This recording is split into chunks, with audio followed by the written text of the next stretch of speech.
અમારી સમ્રાટ સમાચાર ચેનલ સબસ્ક્રાઇબ કરો, લાઇક કરો, કોમેન્ટ કરો અને જોતા રહો પળે પળના દરેક પ્રકારના સમાચારો।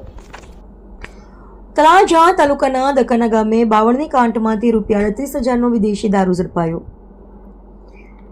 ભાવનગર લોકલ ક્રાઇમ બ્રાન્ચની ટીમ તળાજા ટાઉન વિસ્તારમાં પ્રોહિબિશન અને જુગાર અંગે પેટ્રોલિંગમાં હતી। તે દરમિયાન દકાણા બસ સ્ટેન્ડ નજીક એલસીબીના એડી બારૈયાને બાતમી મળતા ગેલંબે માતાજીના મંદિર પાછળ વેણકામાં 52ની કાંટમાં રેડ કરવામાં આવી હતી।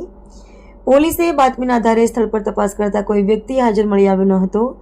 જોકે 52ની કાંટમાં એક મોટો કંતાનો થેલો તેમજ જમીનમાં દાટેલી વિદેશી દારૂની બોટલો મળી આવી હતી।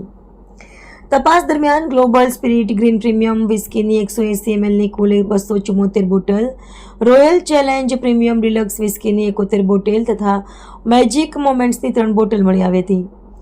પોલીસે કુલ 348 બોટલ જેની કુલ કિંમત અંદાજે ₹38,000 હોવાનું જણાવાયું છે કબજે કરી હતી।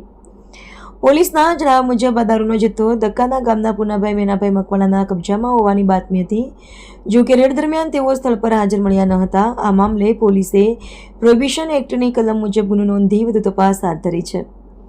સમગ્ર કાર્યવાહી દરમિયાન પંચોને સાથે રાખી કાયદેસરની કાર્યવાહી કરવામાં આવી હતી। પોલીસ દ્વારા દારૂનો જથ્થો ક્યાંથી લાવવામાં આવ્યો હતો અને આ પ્રકરણમાં અન્ય કોઈ વ્યક્તિ સંડોવાયેલી છે કે કેમ તે અંગે વધુ તપાસ હાથ ધરવામાં આવી છે।